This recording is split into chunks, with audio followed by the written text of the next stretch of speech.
नमस्कार, मी राजश्री पुजारी धागा फॅशन या चॅनलमध्ये तुमच्या सर्वांचे मनापासून स्वागत। तर आज आपण कुठल्याही प्रकारचं कटिंग आणि स्टिचिंग बघणार नाही आहोत। तर तुम्हाला आश्चर्य वाटलं असेल की मी आज समोर तुमच्या कशी काय आले। रोज तर तुम्ही फक्त माझा आवाज ऐकता आणि मी कटिंग स्टिचिंग केलेलं म्हणजे दिसतं तुम्हाला। तर आज मी प्रत्यक्ष तुमच्या समोर यायचं कारण म्हणजे आज ज्या आपल्या मैत्रिणी आहेत, ज्या आता नवीन शिकत आहेत किंवा ज्यांना शिलाईशी रिलेटेड बरीच माहिती हवी आहे, तर त्यांना आपल्याला छानपैकी असं मार्गदर्शन करता यावं, त्यांना शिलाईशी रिलेटेड आपल्याला बऱ्याच गोष्टी सांगता यावा, ह्यासाठी मी आज तुमच्या समोर आलेले आहे। नाहीतर मी असं ठरवलेलं की 1K सबस्क्रायबर झाल्यानंतर मी तुमच्या समोर येणार होते। तर मैत्रिणींनो, आज आपण गप्पा मारणार आहोत आणि बोलणार आहोत की शिलाईचा बिझनेस कसा चालू करायचा, कशी सुरुवात करायची, ह्या विषयी आज आपण बोलणार आहोत। तर सर्वात प्रथम मी सर्वांचे आभार मानू इच्छिते तर ज्यांनी माझ्या चॅनलला सबस्क्राईब केलेलं आहे आणि जे माझे व्हिडिओ बघतात त्या सर्वांचे मी मनापासून धन्यवाद करते।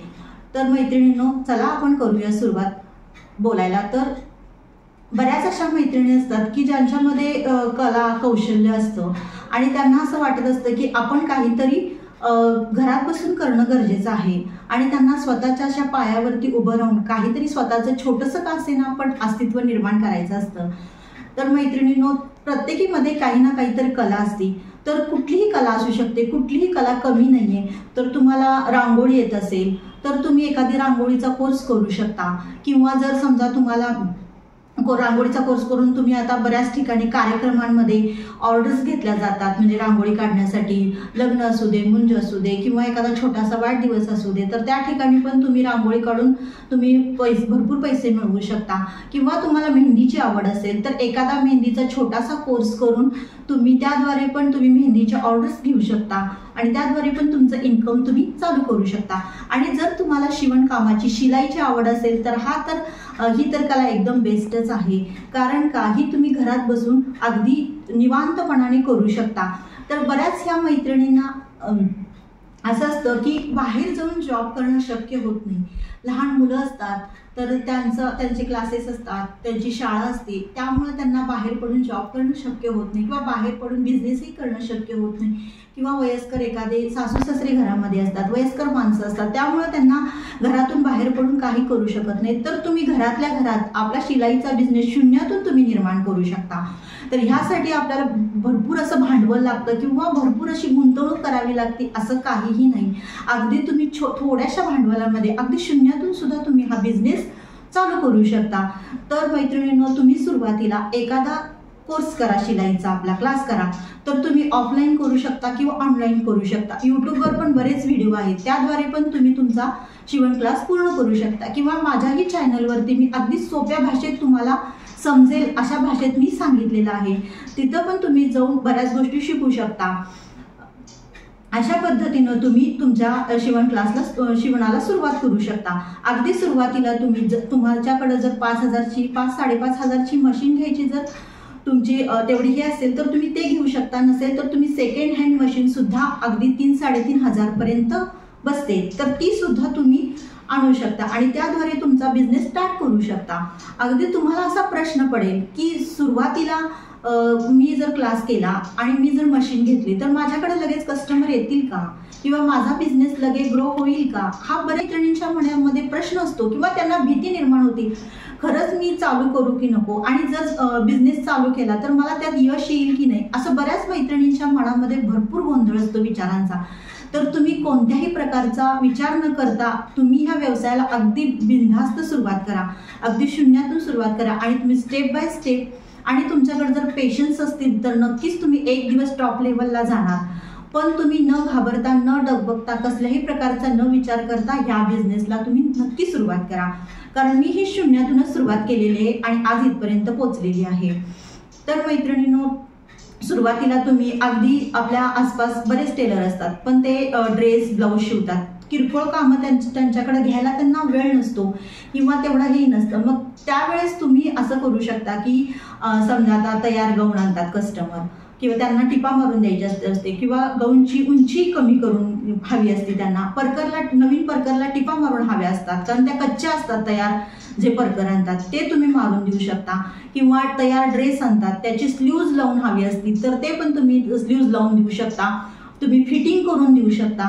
परत घागरा असतो, घागरा वन पीस हे पण तयार आणल्यानंतर घागऱ्याला पण लेंथ जास्त असते त्याची तुम्हाला लेंथ कमी करून हवी असते त्यांना तर ते पण तुम्ही करून देऊ शकता. अशा पद्धतीनं छोट्या मोठ्या गोष्टीपासून सुरुवात करून स्टेप बाय स्टेप तुम्ही एक एक पायरी चढत जाऊ शकता आणि तुमचा बिझनेस तुम्ही वाढवू शकता. तुम्हाला प्रश्न पडेल की माझ्या बिझनेसची ॲडव्हर्टाईज मी कशा प्रकारे करू, तर त्यासाठी पण जास्त तुम्हाला कष्ट घ्यावे लागणार नाही. तर तुम्ही एखादा छानसा ड्रेस किंवा ब्लाऊज तुम्ही स्टेटसला त्याचा फोटो ठेवा जेणेकरून जे तुम्हाला ॲड आहेत त्यांना सगळ्यांना तुम्ही काय शिवता, कशा पद्धतीनं शिवता आणि त्यांना ते लक्षात येईल आणि त्यामुळं मग ते तुमच्याकडं येऊ शकतात. त्याचं नसेल तर तुम्ही पॅम्पलेट वगैरे आहे ते पण तुम्ही छोटे 50-100 काढून तुम्ही ते पण तुम्ही बऱ्याच ठिकाणी देऊ शकता.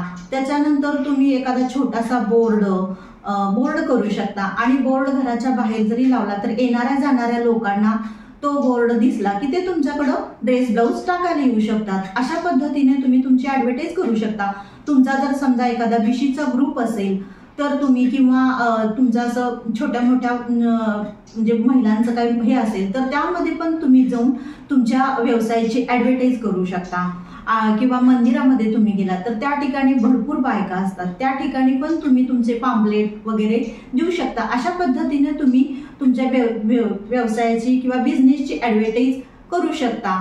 आणि ह्या व्यवसाय करायला जास्त पण आपल्याला प्रयत्न करावे लागणार नाही किंवा कष्ट घ्यावे लागणार नाही पण ह्यामध्ये आपल्याला भरपूर पेशन्स ठेवणं गरजेचं आहे.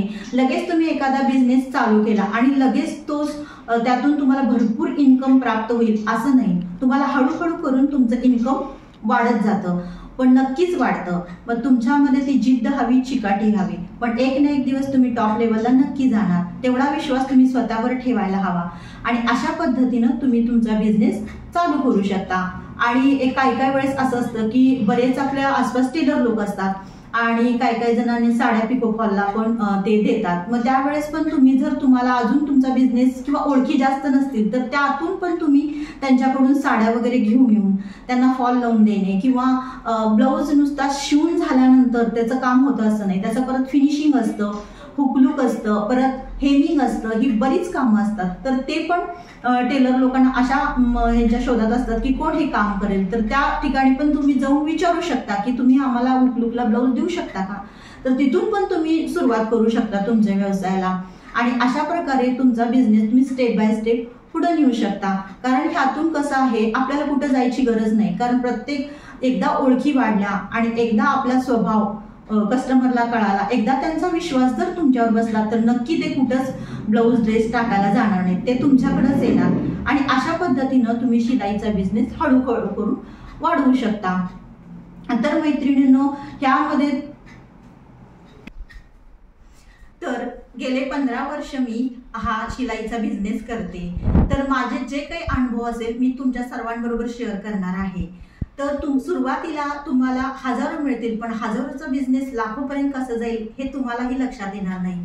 सुरुवातीला छोट्या मोठ्या अडचणी येतच जातात कारण मलाही त्या अडचणी आल्या होत्या पण त्या अडचणी पार करूनच आपल्याला यशाचं शिखर गाठावं लागणार आहे. आणि मैत्रिणीनं तुम्ही नक्की गाठणार, तेवढाच तुम्ही स्वतःवर विश्वास ठेवा.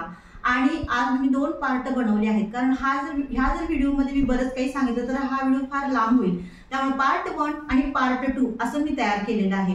तर पार्ट 1 मध्ये मी शिलाईचा बिझनेस कसा सुरू करायचा ह्याची माहिती दिलेली आहे. पार्ट 2 मध्ये शिलाईचा बिझनेस ग्रो कसा करायचा, कस्टमर कसे मिळवायचे ह्या संदर्भात मी माहिती सांगितलेली आहे.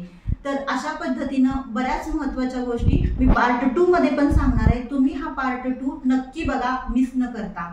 तर मैत्रिणींनो हा व्हिडिओ तुम्हाला कसा वाटला नक्की कमेंट करून सांगा.